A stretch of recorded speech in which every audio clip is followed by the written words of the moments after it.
এবার আমরা এই মিক্সচারের মধ্যে যোগ করে দেবো এই লাল বর্ণের তরলটা।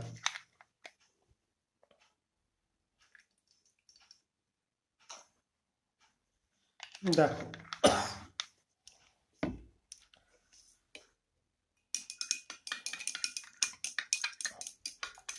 একটা সুন্দর লাল বর্ণের তরলে পরিণত হলো পুরোটা।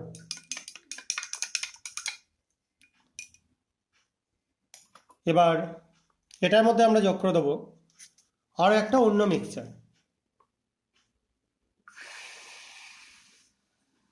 দেখতে পাচ্ছ?